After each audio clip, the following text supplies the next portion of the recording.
जिस दिन सूर फूंका जाएगा तो तुम लोग फौज दर फौज मौजूद होगे, और आसमान खोला जाएगा तो उसमें दरवाजे हो जाएंगे, और पहाड़ चलाए जाएंगे तो वो रेत होकर रह जाएंगे। बेशक दोज़ख घात में है, यानी सरकशों के लिए कि उनका वही ठिकाना है, इसमें वो सदियों पड़े रहेंगे। वहां न ठंडक का मजा चखेंगे, न कुछ पीना नसीब होगा मगर खौलता पानी और बदबूदार पीप। ये बदला है उनके अमाल के मुआफिक। ये लोग हिसाब आखिरत की उम्मीद ही नहीं रखते थे और हमारी आयतों को मुसलसल झुठलाते रहते थे, और हमने हर चीज को लिख कर महफूज कर रखा है। सो अब मजा चखो, हम तुम पर अजाब ही बढ़ाते जाएंगे।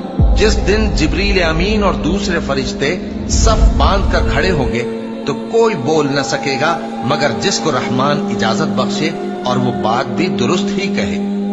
ये दिन बरहक है, बस जो शख्स चाहे अपने परवरदिगार के पास ठिकाना बना ले। हमने तुमको अजाब से जो करीब आने वाला है आगाह कर दिया है, जिस दिन हर शख्स उन अमाल को जो उसने आगे भेजे होंगे देख लेगा, और काफिर कहेगा कि ऐ काश मैं मिट्टी होता।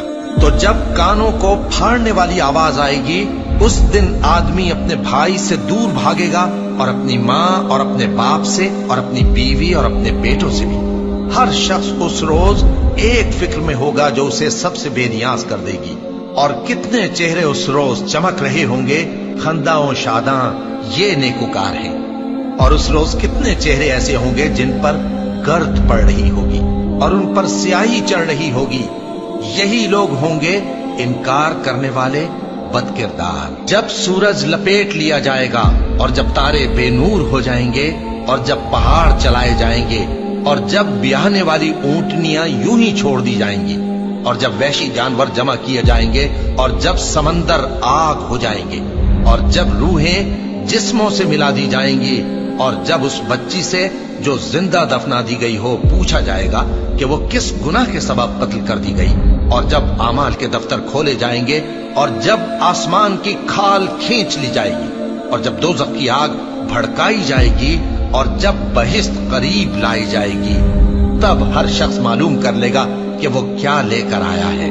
बस मैं उन सितारों की कसम खाता हूं जो पीछे हट जाते हैं और जो सैर करते और गायब हो जाते हैं, और रात की कसम जब वो फैलने लगती है, और सुबह की कसम जब वो नमूदार होती है, कि बेशक ये कुरान उस फरिश्ते आली मकाम का सुनाया हुआ पैगाम है जो साहिब कुव्वत है, मालिक अर्श के यहाँ ऊंचे दर्जे वाला है, सरदार है, साथ ही अमानतदार है। और मक्के वालों, तुम्हारे रफीक यानी हमारे पैगंबर सल्लल्लाहु अलैहि वसल्लम दीवाने नहीं हैं, और बेशक उन्होंने इस फरिश्ते को आसमान के खुले किनारे पर देखा है, और वो गैब की बातों के जाहिर करने में बखील नहीं, और ये किसी शैतान मरदूद का कलाम नहीं है। फिर तुम लोग किधर जा रहे हो? ये कुरान तो तमाम जहानों के लिए नसीहत है, यानी उसके लिए जो तुम में से सीधी राह चलना चाहे, और तुम लोग कुछ भी नहीं चाह सकते मगर वही जो अल्लाह रब्बुल आलमीन चाहे।